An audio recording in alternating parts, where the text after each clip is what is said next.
శౌర్య, కళ్యాణి మంగళసూత్రానికి పసుపు కుంకుమ అద్దండి.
అమ్మా మైసమ్మ తల్లి, భార్యాభర్తలుగా మొట్టమొదటిసారి నీకు బోనం సమర్పించడానికి వచ్చారు. వాళ్ళని ఆశీర్వదించమ్మా. చూసావుగా శామ్, నువ్వేమన్నావు? శౌర్య నిన్ను మర్చిపోలేడు, శౌర్యకి నువ్వంటే ప్రాణం అన్నావు. నిజంగా నువ్వంటే అంత ప్రాణమైతే నువ్వు దూరమై 2 నెలలు కూడా కాలేదు. ఈలోపే నిన్ను మర్చిపోయి 2వ పెళ్లి చేసుకుని హ్యాపీగా ఉన్నాడు.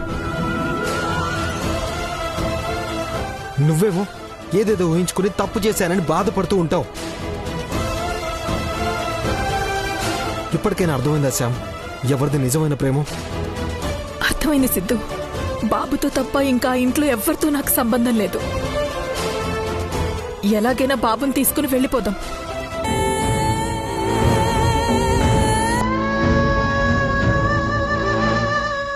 బాబు, అమ్మాయికి బోనం ఎత్తండి.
ఎవరావిడ? బాబుని చూస్తూనే ఉందేంటి?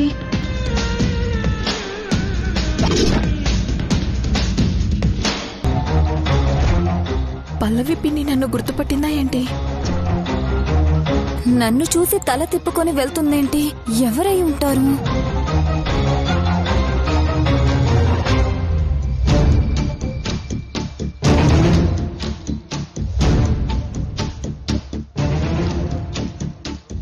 అలాగే చూస్తూ ఉంది. అరే, ఎవరితను? ఇంతలోనే మాయమైపోయింది. ఎక్కడో బాగా చూసిన మొహంలాగే ఉందే.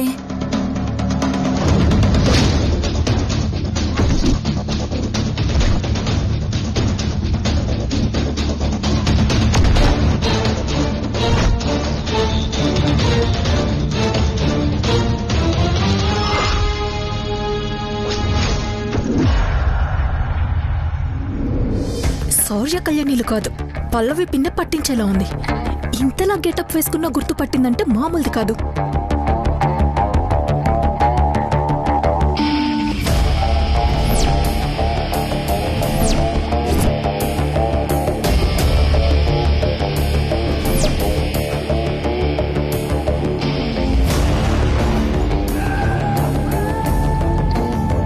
నా నుండే తప్పించుకోవాలని చూస్తావా?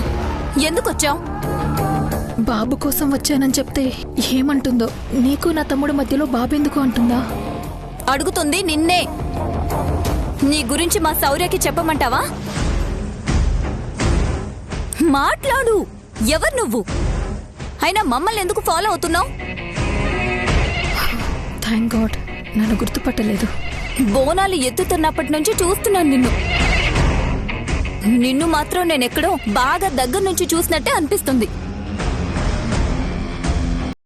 ఒకసారి ఆ ముసుగు తీసి నీ ఫేస్ చూపించు. ఆగు.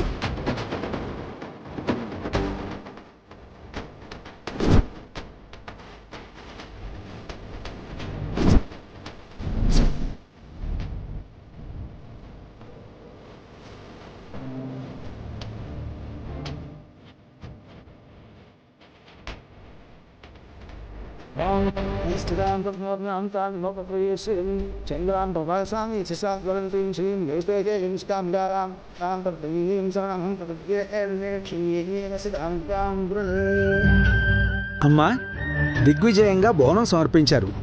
అమ్మవారికి మొక్కు తీర్చుకోవాల్సినవి ఏమైనా ఉన్నాయా? ఉన్నాయి పంతులు గారు. అమ్మవారు అనుపమమ్మకి పోని బాబుకి గండం రాబోతుందని చెప్పారు. ఆ గండం పూర్తిగా తొలగిపోయేలా చేయమని వేడుకున్నాను. ఆ కోరిక తీర్చమని నిప్పుల గుండెల్లో నడిచి మరొక్కసారి వేడుకుంటాను. కళ్యాణి, నిప్పుల మీద నడుస్తావా? నువ్వు నడవలేవు. వద్దు కళ్యాణి, బాబుకేం కాకుండా మనం చూసుకుందాం. అవును కళ్యాణి, ఇంతకు ముందెప్పుడు నువ్వు నిప్పుల గుండం మీద నడవలేదు. నిప్పుల మీద నడవడం చాలా కష్టం. కానీ కన్నయ్య అంటే చాలా ఇష్టం, ప్రేమ అమ్మా. కన్నయ్యకి ఏ చిన్న ప్రమాదం వచ్చినా నేను తట్టుకోలేను. సాక్షాత్తు అమ్మవారి నీతో చెప్పించింది అంటే నాకేదో భయంగా ఉంది. కన్నయ్య నాకు దూరం అవ్వబోతున్నాడు, జాగ్రత్త అని అమ్మవారు చెప్పిన మాటలు ఇంకా నా చెవిలో మోగుతూనే ఉన్నాయమ్మా. అదే నా స్థానంలో నువ్వుంటే వదిలేస్తావా అమ్మా?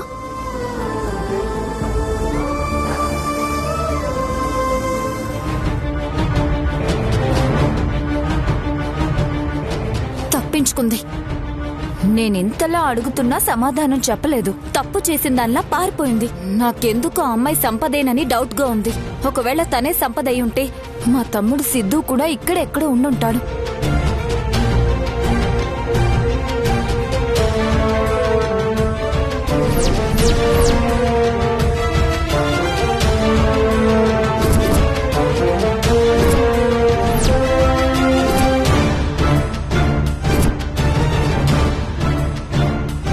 వీడేంటి ఇలాంటి గెటప్ వేసుకున్నాడు? అసలు వీళ్ళిద్దరూ ఏం చేయబోతున్నారు? ఒరే తమ్ముడు, నువ్వేం చేసినా ఎఫెక్ట్ నా మీద పడుతుందిరా. అమ్మా మైసమ్మ తల్లి, నా తమ్ముడు అనుకున్న పని సక్సెస్ అవ్వాలి. ఏం జరిగినా అది నా మీదకి మాత్రం రాకుండా చూడమ్మా.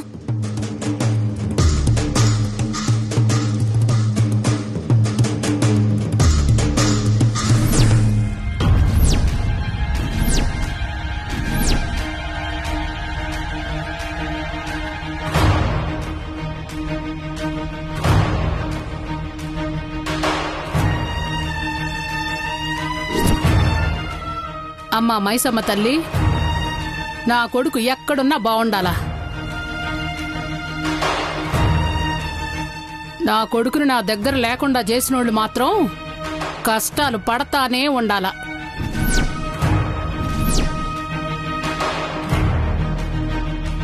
నా ఇంట్లో ఆనందం లేకుండా చేసినోళ్ళ ఇంట్లో ఆనందం ఉండకూడదు.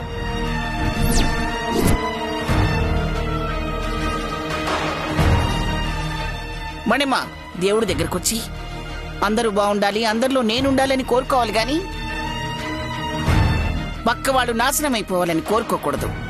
ఆ మాత్రం తెలీదా నీకు? నువ్వేదో వరాలిచ్చే దేవతలా చెప్తుండావే. నాకిష్టం వచ్చినట్టు నేను కోరుకుంటాను. నీకేందంట బదనాము?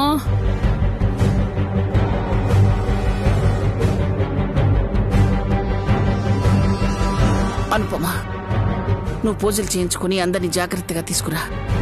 అఖండ జ్యోతి వెలిగించేటప్పుడు జాగ్రత్త.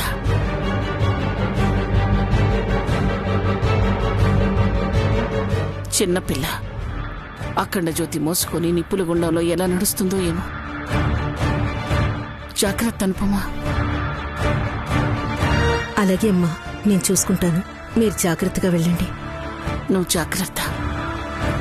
పదండి.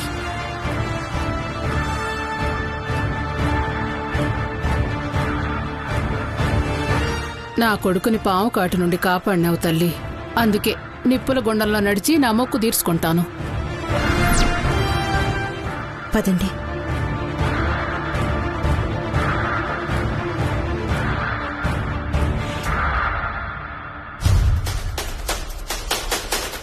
అమ్మా, నువ్వు కూడా వచ్చావా? ఏ రాకూడదా? మీ అత్తగారింట్లో వాళ్లే రావాలనా ఏంది? అది కాదమ్మా, ఈరోజు మన ఫ్యామిలీ మొత్తం ఇక్కడే ఉంది. ఏంది నువ్వనేది? ఎందుకో తెలీదు గాని తమ్ముడు పోతురాజు గెటప్లో సంపద మారువేషంలో ఉన్నారు. వాళ్ళిక్కడుండడం ఏందే? ఎందుకో తెలీదు కాని తమ్ముడు పోతురాజు గెటప్లో సంపద మారువేషంలో ఉన్నారు. సంపద బిడ్డ కావాలని అడిగిందని దానికోసం ఎంత చేస్తుండావా? ఇప్పుడు నువ్వు శౌర్యకి గాని దొరికితే ఏందిరా నీ పరిస్థితి? ఇప్పుడు నిన్నెట్ట కాపాడుకునేది?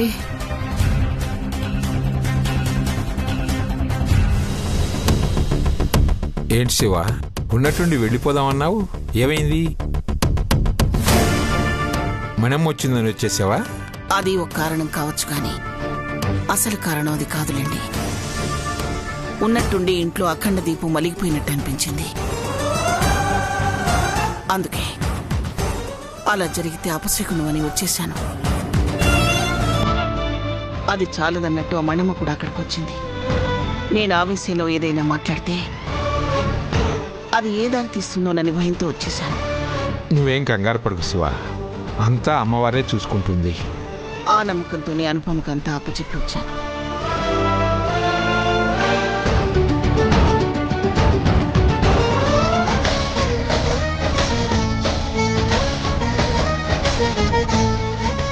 కళ్యాణి, ఒక్కసారి ఆలోచించు. నువ్వెప్పుడు నిప్పులు గుండం తొక్కలేదు. నువ్వు అనుకున్నంత సులువు కాదు. మోక్ష గురించి ఆలోచించి మోక్షకి ఏం జరగకూడదని మొక్కుకున్నాను. అమ్మవారు నెరవేరుస్తారని నమ్మకం నాకుంది.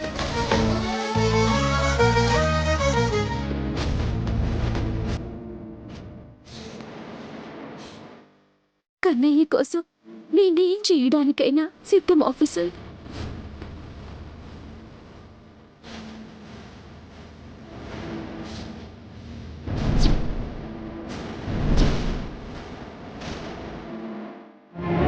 ఇద్దరు ఎంత అన్యోన్యంగా ప్రేమలు కురిపించుకుంటున్నారో.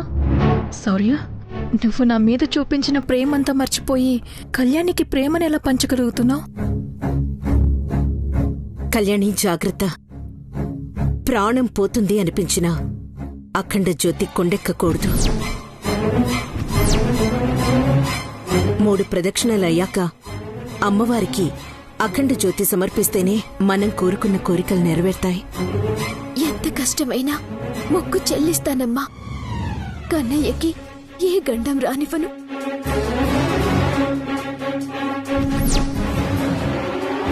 తల మీద అఖండ జ్యోతి వదిలేయాలి.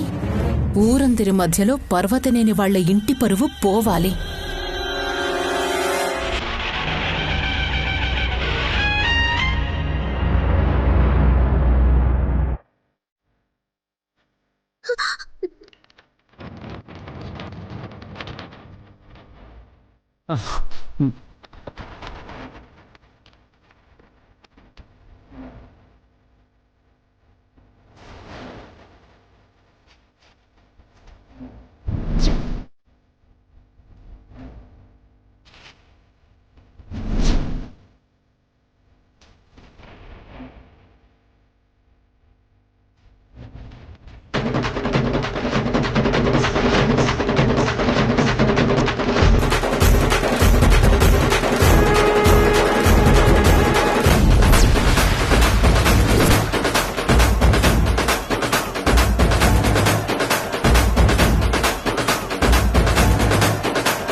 బాబు చాలా ముద్దుగా ఉన్నాడు.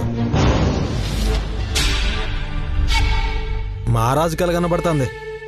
ఓ పాలిటీ అమ్మా, ఆశీర్వదిస్తాను. పోతురాజు అడుగుతుంటే ఇవ్వాలి తల్లి. బాబుకి ఇప్పుడు అమ్మదయ్య చాలా అవసరం. జాగ్రత్త.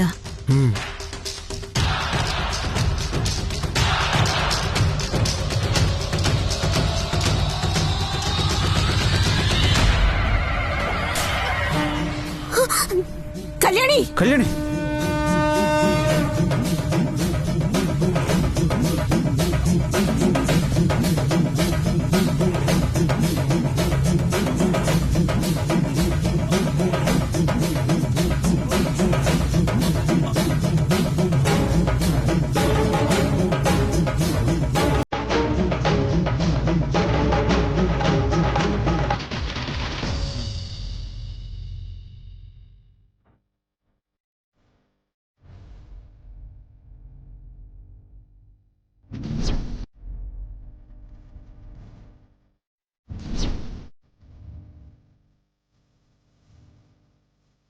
శౌర్య, బాబు